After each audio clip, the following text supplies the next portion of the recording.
Assalamualaikum teman-teman, salam rahayu. Ketemu lagi kita di channel Misteri Sumatera 88 dan kita masih membahas panjang ini teman-teman tentang tewasnya Mahapati Gajah Mada di Tumihang. Jadi teman-teman kalau udah masuk channel ini ya berarti Anda harus start kalau bisa dari awal ya teman-temannya supaya Anda bisa mengerti karena udah di level ini namanya sudah pelajaran tinggi ini teman-teman. Nah, kalau teman-teman sudah mempelajari episode yang lalu, kita hari ini juga masih akan membahas pengaruh Aditya Warman sebagai raja diraja di kerajaan Melayupura atau Minangkabau, Pagaruyung yang mempunyai peran penting secara tidak langsung atas kekalahan Gajah Mada hingga dia tewas di Tumihang atau Negeri Haru. Ingat ya teman-teman ya. Jadi kisah kita akan menceritakan dulu poin-poin penting dari Aditya Warman karena pengaruhnya sangat besar teman-teman. Pengaruhnya sangat besar. Karena kita tahu bahwa Negeri Haru yang besar dan luas itu sangat lama ditundukkan. Itu adalah yang terakhir. Dan itu jadi perjalanan terakhir Mahapati Gajah Mada. Kami akan sering dulu ini untuk membahas tentang peran penting Aditya Warman sebagai raja di Melayupura atau di Minangkabau lah ya, biar enak ya. Atas semua ini yang terjadi. Dan juga mungkin kerajaan Majapahit mengetahui ini semua gitu. Tapi ya udah risiko. Tapi peran penting Aditya Warman sangat penting teman-teman. Peran penting. Jadi kalau Anda yang mengagumi Gajah Mada, jangan kau pikir Gajah Mada itu datang sendiri aja dia bisa gitu. Karena dia sakti, dia kuat, tahan tembak. Aduh, kalau kau berpikir kayak gitu, nanti kalau dibilang pau, sakit hati kau. Oke, Gajah Mada itu nggak sebodoh yang kau pikir. Jangan kau pikir, oh dia tahan tembak, datang sendiri aja kau harus sanggup. Wah, banyak kali kau nonton film kayak gitu. Banyak kali kau nonton film itu aja. Superman aja nggak berani kayak gitu. Superman aja ada kelemahannya. Yang kau pikirnya dia Superman. Gajah Mada itu tak sebodoh yang kau pikir. Jangan kau pikir aku tahan tembak. Oh datang sendiri. Wow. Aduh. Entahlah kalau kau berpikir kayak gitu tak bisa lagi awak cakap membayangkannya dirimu itu ya. Nanti dibilang paut, sakit hati. Itu aja jadinya ulang. Gajah Mada itu juga ahli strategi.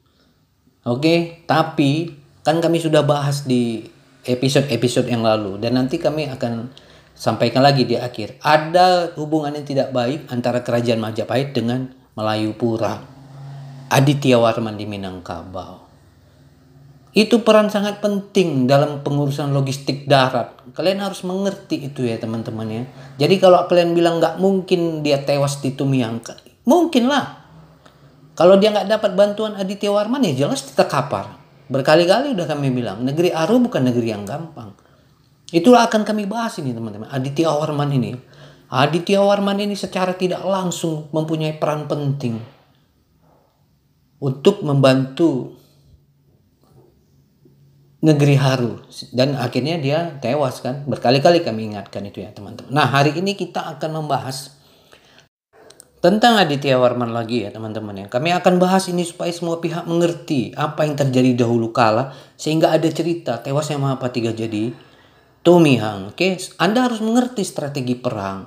Kenapa Aditya Warman itu dikirim Majapahit menjadi bawahan raja di Minangkabau dan Masaraya? Karena dia diduga akan menjadi hub penghubung untuk menyerang Haru, menaklukkan Pasai lagi, banyaklah negeri-negeri yang hebat di sana kan sampai ke atas lagi. Muncul dulu Kesultanan Aceh kan sudah muncul tapi belum sebesar sekarang gitu aja ya teman-teman.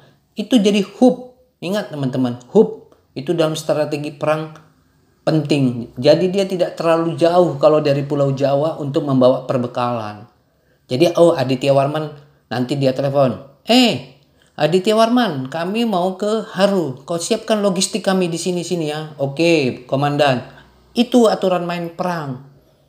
Oke, itu aturan itu berlaku sampai sekarang di dunia manapun. Itulah kenapa Amerika punya pangkalan militer. Ngerti teman-teman? Punya pangkalan militer Amerika.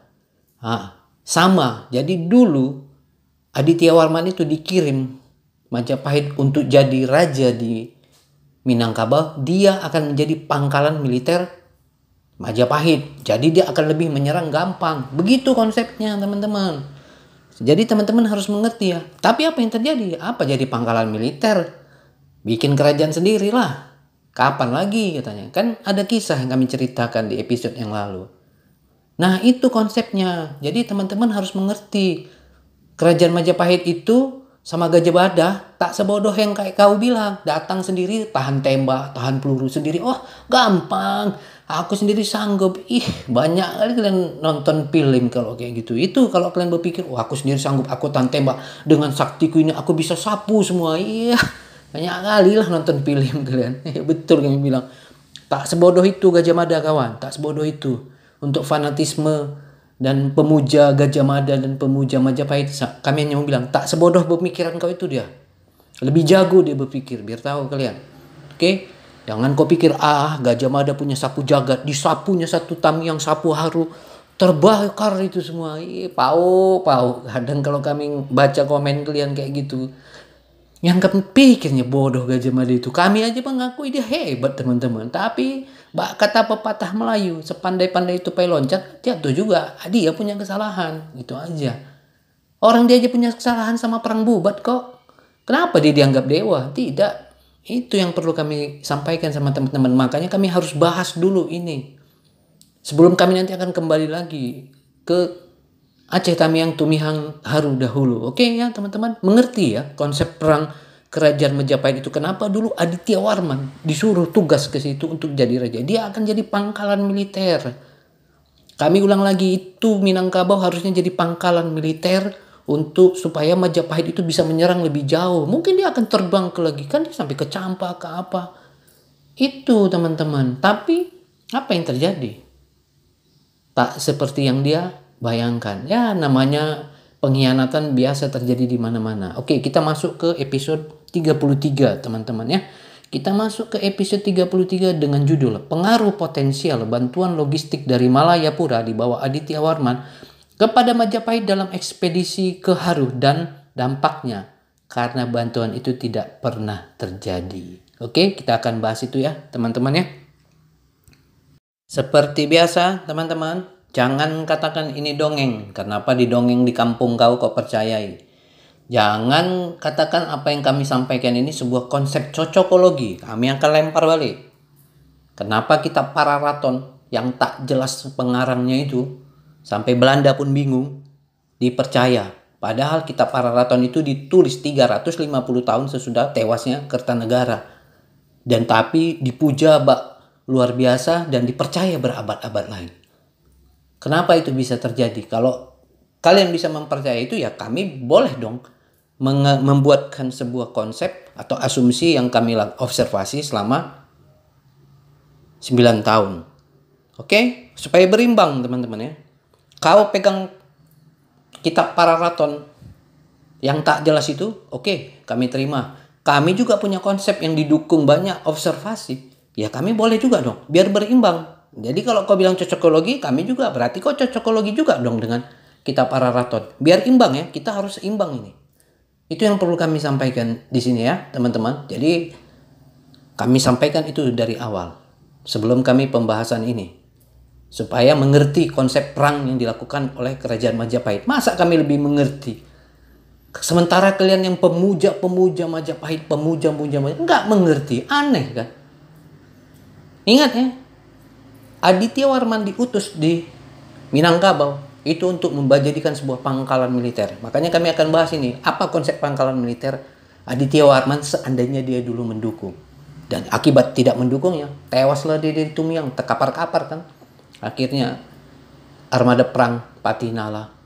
Oke ya, kita bahas ya. Ada hal yang penting harus diketahui banyak pihak ya. Di dalam kisah Kerajaan Melayupura di Minangkabau, ada kisah suatu hari, suatu saat, Aditya Warman memindahkan kerajaannya dari Damasraya ke pedalaman Minangkabau.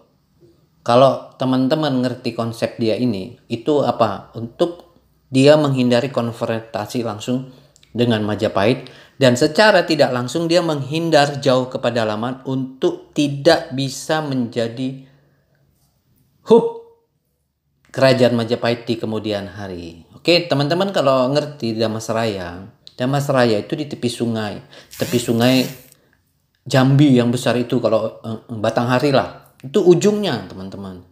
Dan waktu itu kan dia penguasa, jadi Aditya Warman ini penguasa Jambi sampai Selat Malaka, sampai sebagian Semenanjung Malaya, sebagian Malaysia itu kekuasaan dia.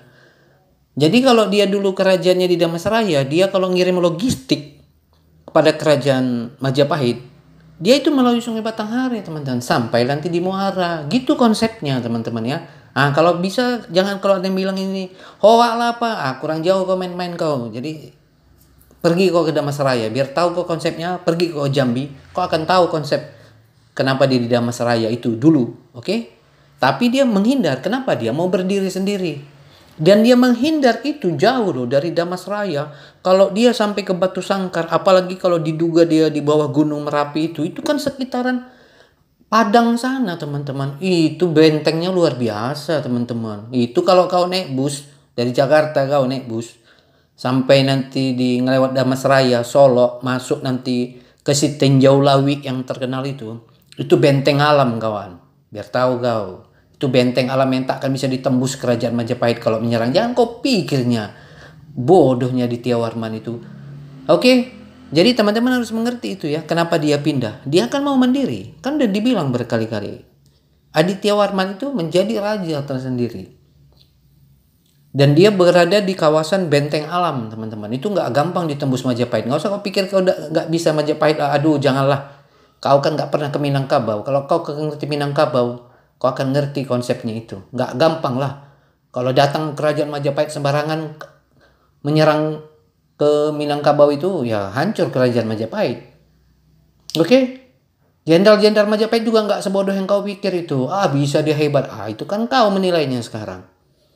Nggak bodoh panglima-panglima di Majapahit itu.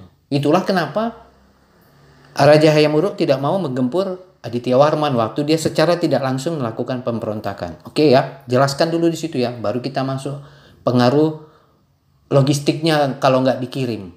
Kita masuk ke topik ya teman-teman ya. Tadi kan kami sudah bilang bahwa pengaruh potensial bantuan logistik dari Malayapura di bawah Aditya Warman kepada Majapahit dalam ekspedisi Kaharu dan dampaknya karena bantuan itu tidak pernah terjadi. Oke, kita akan bahas satu-satu. Jika bantuan logistik dari Malayapura terjadi, pertama, pangkalan terdekat. Oke, Malayapura bisa menjadi pangkalan darat terdekat di Sumatera untuk menyuplai makanan, senjata, dan pasukan cadangan. Itulah kami bilang tadi bahwa dipersiapkannya Aditya Warman ke Malayapura oleh kerajaan Majapahit itu diduga akan menjadi pangkalan militer cadangan. Oke. Yang kedua, jalur aman.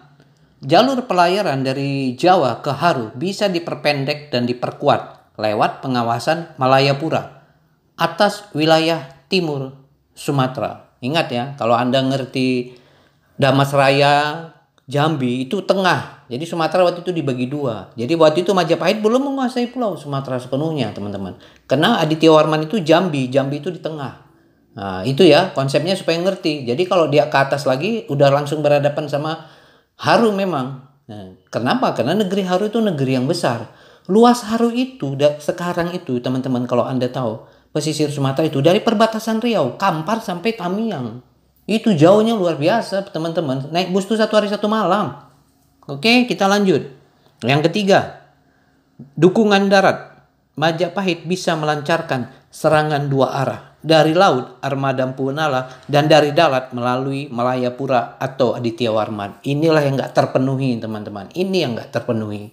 Makanya Gajah Mada kalah dia di Haru dan tewas dia di Tomihang. Ini nggak pernah terjadi ya teman-teman. Kami ulang lagi. Dukungan darat. Majapahit bisa melancarkan serangan 2 arah dari laut. Armada laut Empu Nala dan dari darat melalui Malayapura. Kami akan jelaskan nanti melalui daratnya dari mana ya. Kami sebenarnya tersamar-samar sudah bisa kami sampaikan di episode yang lalu. Oke. Yang keempat, kekuatan gabungan. Dukungan pasukan dan sumber daya dari Malayapura atau Aditya Warman akan memperkuat posisi militer Majapahit secara keseluruhan. Oke ya teman-teman. Efeknya, penaklukan negeri Haru menjadi jauh lebih mungkin dengan beban logistik yang lebih ringan dan tekanan militer lebih besar terhadap Haru. Ingat teman-teman, beban logistik lebih ringan. Oke? Jadi teman-teman yang khususnya pemuja-pemuja Majapahit, pemuja-pemuja Gajah Mada, kau pikir enak bawa perbekalan dari Jawa Timur langsung ke Sumatera Utara, dari Jawa Timur langsung ke Medan, gitu aja lah sekarang. Kau pikir gampang? Kau pikir dia naik gas langsung sampai? Kau nggak pikir ada pergantian angin 6 bulan sekali, angin muson barat, angin muson timur. Kau pikirnya dulu Gajah Mada itu pakai mesin bot, pakai dompeng, pakai angin bos, layar. Angin tuh ada bagi dua di Selat Malaka, ada pergantian angin muson, ada pergantian angin timur. Jadi itu berganti 6 bulan, harus break 6 bulan. Kau paham itu angin itu? Yang kau pikirnya dia pakai mesin bot, pakai mesin aja nggak bisa sembarangan, nggak nggak gampang bawa logistik. Jadi ikan udah kami bilang Aditya Warman itu diharapkan jadi pangkalan militer. Jadi Gajah Mada dengan pasukan yang Dempu Nala itu cuman bawa pasukan aja, lebih ringan, lebih cepat dia. Nanti logistik diambil di Jambi. Ngerti kau? Ngerti sampai ke situ? Pemuja-pemuja Majapahit dan pemuja-pemuja Gajah Mada buta ini nggak kalian pikirkan sampai ke situ, ha? Itu logistik bisa disiapkan di Jambi.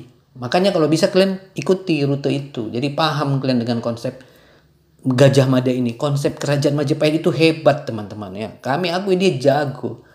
Nah, tapi kan dipotong dia sama Aditya Warman. Coba bayangkan itu. Segitu hebatnya konsep itu membuat pangkalan militer di situ. Gak ada itu. Itulah akhirnya dia terkapar di Tumihang. Oke ya, teman-teman harus mengerti konsep perang kerajaan Majapahit itu. Gak sebodoh yang kau pikirkan di itu, biar tahu kau. Itu yang perlu kami sampaikan ya. Dan tekanan militer lebih besar terhadap Aru. Kan sudah disebut di sini. Cerita Gajah Mada, kalau di negeri Haru, di Tumihang, itu ceritanya semua dari laut, teman-teman. Dia masuk semua dari laut. Oke, negeri Haru itu luas, teman-teman. Negeri Haru itu luas sekali. Dari ujung Batu Rokan sampai Tumihang, Tamiang. Itu luas sekali negeri Haru itu. Yang kau pikirnya kecil. Memang gak pernah kau main-main ke Haru kau. Makanya ke Medan lah kau. Nah, ke Medan kau naik bus, naik ALS kau dari Harjosari sana. Naik ALS kau dari Bungur Asih. Kau dapat itu nanti begitu lewat perbatasan Riau. Wah, sampai ke Medan tuh aja udah wah, ampun-ampun kau. Itu sama aja jaraknya itu. Kalau kau dari Tuban sampai ke Pacitan sana. Gak jauh beda itu. Itu supaya apa? Supaya kau jangan kayak katak dalam tempurung. Supaya terbuka gitu ya. Supaya memahami. Kami aja biasa ke Jawa Timur. Jadi kami bisa memetakan apa yang dilakukan Majapahit. Oke? Teman-teman ya. Bukan kami sombong. Tapi ya sekali-sekali sombong juga bolehlah. Supaya kalian mengerti juga. Negeri Haru katanya kecil. Dia nggak bawa Gajah Mada itu nggak sebodoh yang kau pikir. Jadi panglima dengan angin sapu jagatnya lepas semua negeri ini. Nanti dibilang pau, sakit hati kau. Oke, kita itu ya logistik. Selama ini dia dari laut. Dari laut. Nah, apapun cerita negeri Haru diserang oleh Majapahit itu semua dari cerita laut. Masuk dari pantai. Tidak ada dari darat. Kau tahu dari darat itu di belakang barisan. Berkali-kali kami bilang kalau di Bukit Barisan itu sampai itu bisa ke Sumatera Barat. Itu harapan dari Majapahit dan Gajah Mada bantuan Aditya Warman. Kalau itu terjadi, game Haru. Game. Selesai Haru. Hancur semua Haru. Terciptalah terciptalah namanya Sumpah Palapa dia. Tapi kan nggak ada. Di cerita manapun dia meninggal. Mau dia mau meninggal di Aceh di mana pokoknya lenyap. Nggak sempurna gitu teman-teman. Itu nggak sempurna namanya. Kalau dia hebat, dia pulang dengan selamat. Itu baru panglima hebat. Dia pulang dengan selamat, nampak wajahnya, dikubur dengan mantap. Itu baru panglima hebat teman-teman. Itu panglima hebat tuh begitu teman-teman. Tapi kalau dia ada yang meninggal di Tumihang lah, yang moksa, itu udah nggak jelas. Itulah makanya dia kalah. Itu ya teman-teman mengerti ya. Kita lanjut. Supaya teman-teman mengerti harapan bantuan dari darat itu. Kan dibilang tadi. Sempurna kalau ada dari darat. Kalau dari darat itu dari Bukit Barisan tuh gampang. Terus nyambung tuh Aditya Warman. Aditya Warman juga jago kok. Dia jago tuh Aditya Warman. Dia yang menghancurkan perang Sadeng. Aditya Warman dulu diutus untuk menyelesaikan perang Sadeng. Kesaktian Aditya Warman bukan kaleng-kaleng ya. Gajah Mada aja nggak akan berani berhadapan dengan dia. Dia orang hebat. Nggak akan bisa tuh dihadapi Gajah Mada. Sama-sama kuat ilmu mereka. Strategi mereka juga sama-sama kuat. Oke ya. Jadi itu yang dijelaskan dulu ya. Kita bahas di situ dulu ya supaya semua pihak mengerti peran penting Aditya Warman itu. Makanya dia bisa kalah di Tumihang dan tewas itu besar. Pengaruhnya itu ada dari Aditya Warman secara tidak langsung. Oke, kita lanjut. Karena bantuan itu tidak dilakukan oleh Aditya Warman, apa yang terjadi? Majapahit kehilangan titik tumpu strategis di Sumatera. Oke teman-teman ya, kehilangan titik tumpu strategis di Sumatera. Kan udah kami bilang, Aditya Warman itu, Minangkabau itu, Malayapura, harusnya jadi pangkalan militer, menyediakan cadangan, tapi tidak terjadi. Oke, yang kedua, seluruh ekspedisi harus dilancarkan lewat laut dari Jawa yang sangat jauh dan rawan kegagalan. Itu yang banyak orang nggak berpikir ya kan. Sumpah Palapa, hebat, oh hebat Gajah Mada, aduh. Nggak sebodoh itu Patih Gajah Mada itu kawan. Kau pikir dia datang dengan senjata ilmunya, aduh nggak sebodoh itu. Kalau kau berpikir pemuja-pemuja Majapahit kayak seperti itu, bukan Gajah Mada yang bodoh, kau. Nanti dibilang pau kau. Itulah namanya fanatisme membabi buta, tidak mengerti strategi perang. Ya, apa yang dilakukan Majapahit, peran penting Aditya Warman sebagai pangkalan militer itu. Apa yang terjadi akhirnya? Kalau semua langsung dari Jawa, capek kan? Letih, lesu, begitu sampai di Negeri Haru terus main perang. Itulah akhirnya Gajah Mada itu kalah. Oke? Yang biarpun dia sakti, kok pikir nih manusia sakti sendiri datang tahan dia peluru-peluru, banyak kali kau nonton film dongeng kalau kau berpikir kayak gitu. Nggak sebodoh itulah Gajah Mada. Biarpun dia ilmunya sakti Gajah Mada itu pakai otak, pakai strategi. Itulah kenapa dia jadi panglima. Wah, aku ilmu hebat, nggak perlu pasukan, aku sendiri sampai banyak kali kedukun kalian kalau kayak gitu. Lanjut. 3. Pasokan dan komunikasi terganggu karena tidak ada dukungan logistik dari darat. Ini memang kelemahan paling fatal, teman-teman. Oke? Majapahit itu panglimanya itu dulu 2, teman-teman. Kenapa dia dulu mantap? 1, panglima laut namanya Patinala. Angkatan darat itu paling diduga itu Aditya Warman paling jago, teman-teman. Itu paling jago Aditya Warman. Oke, perang Sadeng itu di darat itu diselesaikan sendiri loh sama Aditya Warman. Kalau kita baca buku dari Muhammad Yamin, dia cukup sendiri menyelesaikan itu. Bam, selesai. Hebat dia strateginya. Oke, dia punya pasukan, dia sendiri aja dengan pasukannya cukup. Aditya Warman itu sangat jago di darat, teman-teman. Sangat jago di darat. Nah, tapi kalau dia dulu ke Bali, dia ikut juga di darat. Patinala main di laut. Gitu, teman-teman ya. Nah, itulah kenapa dulu dikirim dia ke Minangkabau untuk memaksimalkan kekuatan darat di Sumatera. Gajah Mada itu tahu loh kekuatan Haru itu ya. Itu dipikir itu Haru itu nggak main-main loh teman-teman. Makanya dibilang dalam Sumpah Palapa, yang kau pikir nih kau tundukkan seperti yang kau pikir. Pemuja-pemuja buta nih hanya modal baca buku. Jalan pun tak pernah dia ke Sumatera. Kayak gitulah jadinya ceritanya. Teriak-teriak aja. Nggak sebodoh yang kau pikirkan Gajah Mada itu ya. Dia pakai otak, pakai strategis. Oke, yang kami juga cuman heran kenapa dulu Aditya Warman dikirim. Kami sampai sekarang bertanya kenapa Aditya Warman dikirim ke situ untuk jadi angkatan darat, tidak dia berpangkalan di Majapahit. Kami aja bertanya-tanya itu. Di tahun 1343 dia pergi ke sana. Ingat ya, 1343 dia pergi. Gajah Mada ke Tumihang itu sekitar 1362-61 ya, 17 tahun kemudian. Bayangkan dalam rentang 17 tahun itu Aditya Warman jelas bisa membangun konsolidasi kekuatan untuk berdiri sendiri. Dan itu sah-sah aja teman-teman.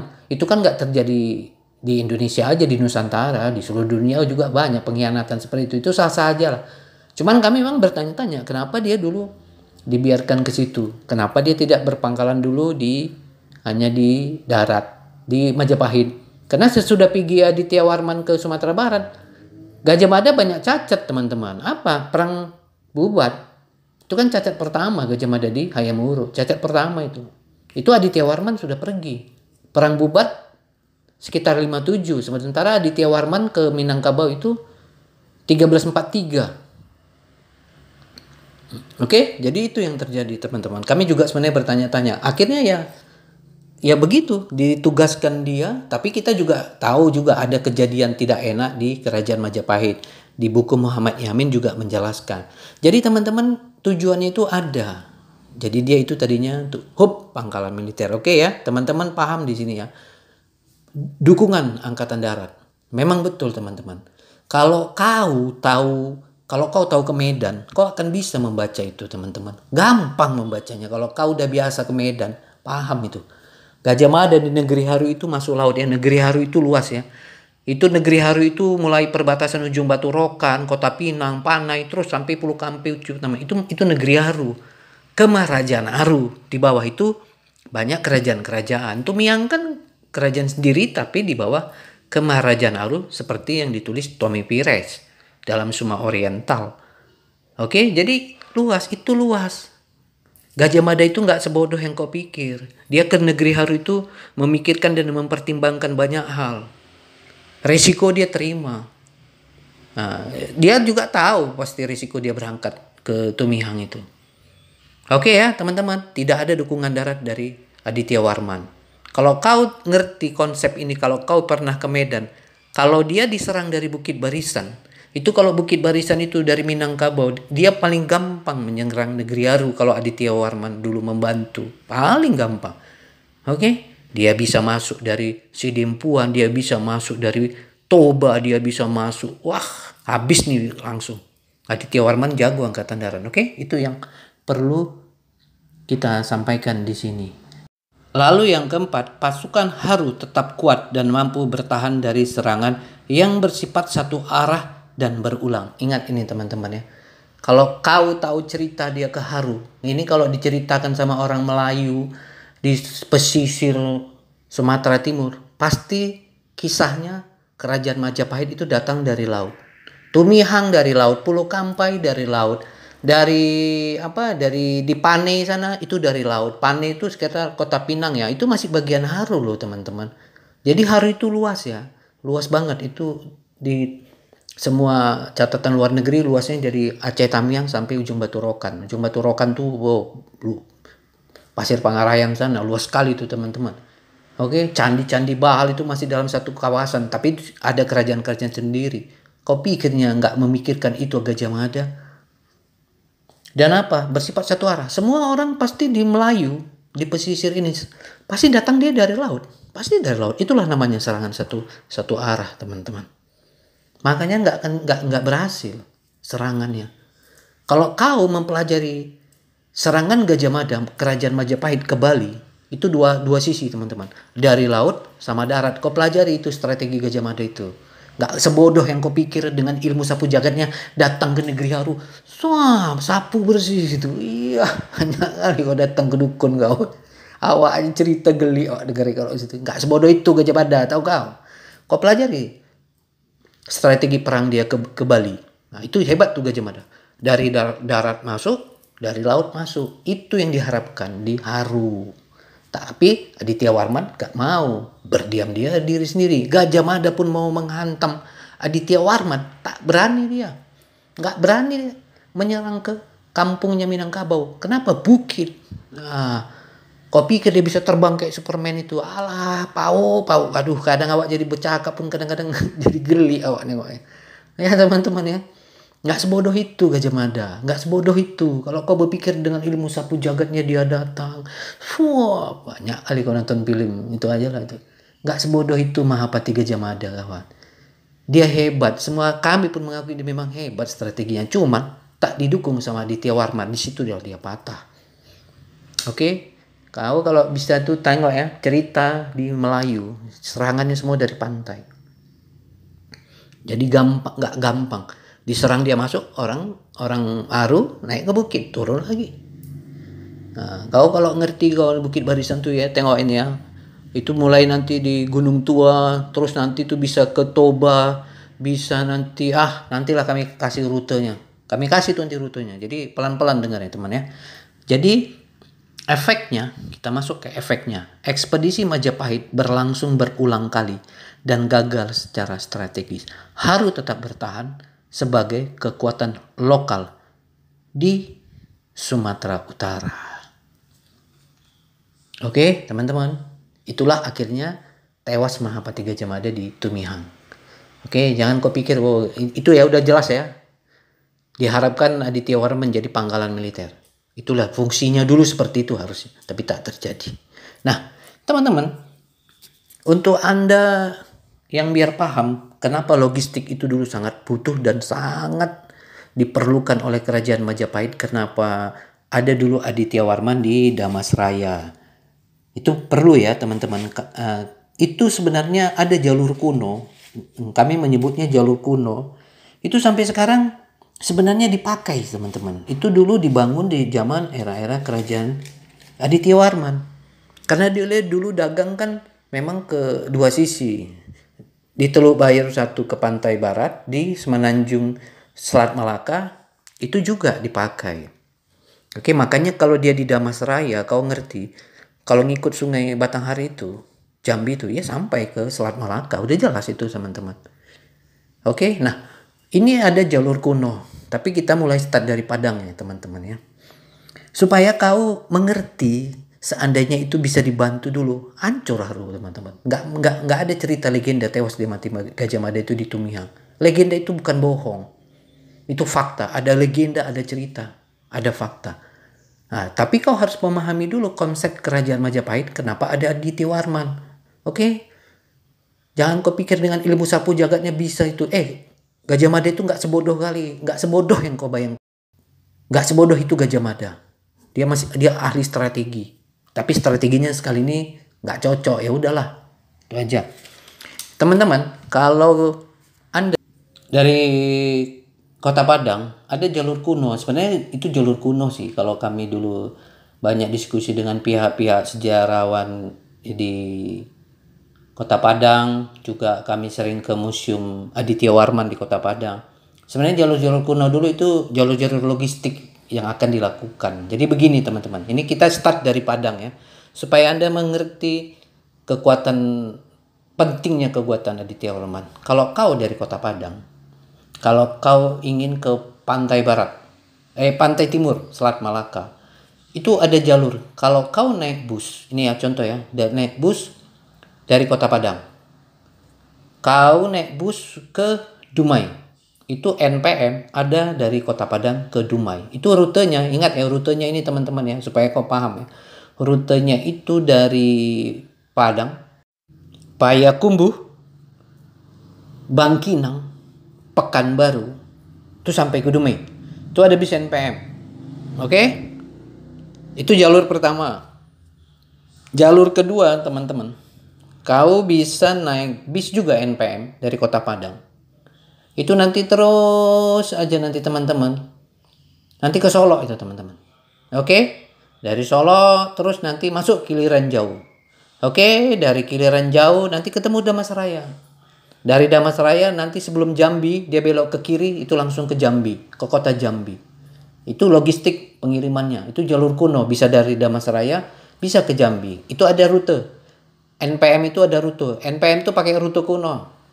Dia tuh dari Padang ke Jambi. Itu yang kedua, teman-teman ya. Itu yang kedua. Nah, itu yang kedua. Yang ketiga, kalau teman-teman dari Padang, itu kita pakai aja bis satu aja, NPM. Itu rute yang ketiga nih ya. Dari Padang mau ke Medan, ke Binjai dia sekarang. Ini rute. Dia dari Padang, dia masuk nanti Payakumbuh, Bangkinang, terus ke Pekanbaru. Dari Pekanbaru nanti dia sampai Simpang Dumai. Dia bisa masuk ke situ, nanti bisa dia tembus ke Tanjung Balai. Itu bisa teman-teman ya. Oke ya, dia bisa tembus nanti ke Tanjung Balai. Itu bisa. Itu yang ketiga. Itu pelabuhan besar teman-teman. Oke, biarpun dia nanti akhirnya ke Medan juga. ke Belawan. Nah, yang keempat rutenya ini rute kuno loh teman-teman. Ini dulu rute dagang. Jalur-jalur kalau orang-orang dari Kerajaan Minangkabau kalau mau ke Selat Melaka. Kau naik ALS dari Medan. Dari Padang. Naik ALS dari Padang. Padang Bukit Tinggi. Ingat ya. Padang Bukit Tinggi. Padang Sidimpuan. Itu nanti sampai Sidimpuan. Itu dia belok. Pecah dia itu teman-teman. Ini ALS ya. Pecah nanti dia belok ke Gunung Tua. Terus Rantau Perapat. Rantau Perapat nanti sampai ke Nopan. Itu ke kanan tuh bisa Labuan Bilik teman-teman. Itu pelabuhan besar dulu. Pelabuhan Pane. Antara Kota Pinang itu pelabuhan besar dulu itu. Labuan Bilik. Nah ini nanti ALS itu turun di Labuan Bilik. ALS terus ini. ALS ini terus nanti ketemu Tanjung Balai. Dia bisa juga masuk lagi. Dari Tanjung Balai dia bisa langsung ke Medan. Oke. Nah satu lagi. Jalur ke 1, 2, 3, 4, ke 5. ALS lagi teman-teman. ALS dari Padang, Bukit Tinggi, terus dia nanti ke Sidimpuan, masuk Spiro. Masuk Tarutung. Nah itu nyeser Danau Toba teman-teman. Sampai di Perapat terus Danau Toba. Nanti dia sampai lagi di Pematang Siantar. Pematang Siantar ini ada 2 teman-teman. Oke. Nanti dari Pematang Siantar, ALS ini langsung ke Medan. Dari Medan langsung ke Belawan. Itu pelabuhan besar kan? Itu bagian Haru. Ini bagian Haru semua loh teman-teman. Nah, lalu dari Siantar nih bisa juga teman-teman. Dari Siantar nanti ada pelabuhan besar juga. Nanti kayak Indrapura ya teman-teman. Nah, itulah nanti pelabuhannya apa? Inalum. Oke? Itu jalurnya loh teman-teman. Itu jalur kuno. Jadi apa yang kami sebut itu jalur dagang dari Kerajaan Minangkabau dulu kalau mau berdagang ke pesisir timur. Itulah yang diharapkan bagian dari logistiknya. Coba bayangkan itu tuh. Itu sanggup Aditya Warman teman-teman. Itu juga jalur untuk menyerang. Kalau dulu Aditya Warman Minangkabau, Malayapura mendukung Kerajaan Majapahit, dari yang kamu sebut inilah jalur ini masuk. Habis Haru. Itu dari bukit semua teman-teman. Istilahnya diserang dari bukit, dari belakang. Kalau kau tahu pernah ke Medan, kau tahu nama Bukit Barisan, paham lah kau cerita nih. Tapi kalau kau nggak pernah ke Medan, pasti kau bilang, oh lah apalah, capek kita cerita kayak gitu ya. Itu jalur logistik. Seandainya, pertama itu jalur kuno dagang dari Minangkabau. Yang kedua itu jalur logistik. Kalau dulu perang, itu jalur dikirim pasukan habis Haru. Dan juga logistik untuk apa? Untuk kebutuhan perbekalan Angkatan Laut Majapahit. Itu teman-teman. Itu nggak pernah terjadi. Kalau ada Angkatan Darat yang kami bilang tadi, ada serangan dari darat juga. Itu rute juga loh. Itulah rute yang digunakan pasukan darat dari Malayupura. Kalau dulu dia mendukung Majapahit. Tapi itu nggak pernah terjadi kan teman-teman. Itu ya teman-teman harus paham ini. Ini kan gunanya dia jadi pangkalan militer. Itu harusnya terjadi. Tapi nggak terjadi teman-teman. Itulah makanya akhirnya Gajah Mada itu sendiri berperang main laut. Kan udah kami bilang tadi. Kau boleh tanya semua cerita Melayu. Itu Gajah Mada semua perangnya masuk dari laut. Nggak ada dari belakang, nggak ada dari darat. Karena Aditya Warman nggak mau membantu. Dan dia memang nggak ada keuntungan juga. Kan udah kami bilang seandainya dibantu berarti Sumatera Utara dipegang oleh Kerajaan Majapahit. Itu artinya kalau itu terjadi, Malayapura dikunci. Dari sisi Sumatera Utara dikunci, dari Jambi dia dikunci. Habis dia kalau diserang. Istilah orang Sumatera, kalau bertingkah Aditya Warman tinggal nyerang. Habis dia. Nggak bodoh Aditya Warman itu. Nggak bodoh. Kita mengerti, teman-teman harus mengerti konsep perang seperti itu. Itu kan strategis. Harusnya itu kan Aditya Warman pangkalan militer. Bayangkan sebesar itu pangkalan militer mengganggu. Wah, pengaruhnya besar sama Gajah Mada sama Patinala. Kalau hanya ngarapkan dari laut ya nggak menang teman-teman. Oke? Teman-teman harus mengerti ini ya. Itu tidak terjadi. Itulah yang akhirnya ada kalah dia di Haru, ada legenda tewasnya Mahapati Gajah Mada di Tumihang. Oke, teman-teman jangan soal ilmu juga. Mau sehebat apapun kau pikirnya. Hebat-hebatnya ilmu Gajah Mada mau ngelawan arus gitu lihat Gajah Mada itu tak sebodoh kau. Sekalipun berhebat angkatan lautnya, kalau nggak didukung darat, nggak ada itu. Nggak ada di dunia ini, teman-teman. Mau perang itu, nggak didukung dua sisi menang, nggak ada. Sekelas Amerika aja sekarang pun harus ada angkatan darat, harus ada angkatan laut. Sekarang udah ada angkatan udara. Nggak bisa hanya satu ngandalkan angkatan laut, nggak bisa. Kalah kan? Itu yang perlu teman-teman ingat ya. Fungsi dan Aditya Warman itu seperti apa dan efeknya seperti apa. Makanya gagal semua. Tewas Mahapati Gajah Mada di Tumiang, dihancurkan Demak lah Majapahit. Oke ya teman-teman ya. Paham ya di sini ya. Jadi nanti kalau kami balik lagi ke negeri Tumihang dan Haru itu tentang tewas Mahapati Gajah Mada, Anda sudah tahu akar permasalahannya dulu. Itu yang kami ajak. Ceritanya ini panjang supaya paham dulu, terutama Aditya Warman.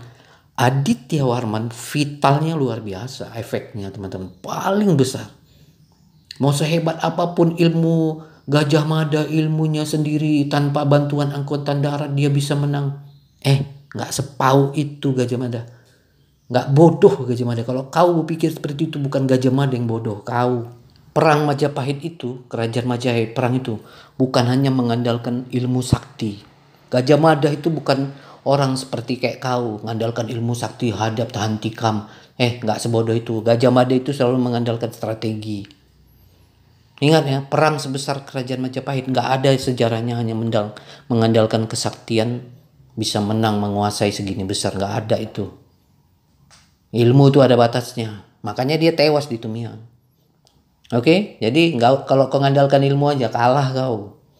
Kau harus pakai otak kalau mau jadi panglima tuh, nggak bisa mengandalkan ilmu sakti kuat aja. Nggak bisa. Perang juga harus pakai strategi.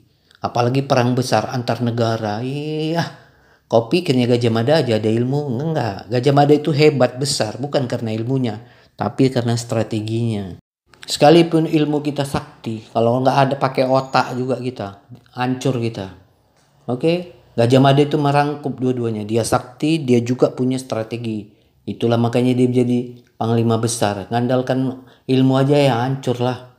Ilmu sakti itu ada batasnya teman-teman. Mau hebat apapun ya. Oke, mungkin sampai di sini aja ya teman-teman. Kami sudah jelaskan sedetail-detailnya peran penting Aditya Warman secara tidak langsung. Dan apa fungsi Melayu Pura itu harusnya. Kami tutup dengan sebuah kesimpulan. Terlibatan Malayapura di bawah Aditya Warman merupakan faktor penting dalam kegagalan Majapahit menundukkan Haru. Jika bantuan logistik dan politik dari Malayapura diberikan, kemungkinan besar Majapahit akan berhasil menguasai wilayah barat Sumatera secara lebih efektif. Oke, sampai di sini teman-teman. Jangan lupa like, komen, dan subscribe.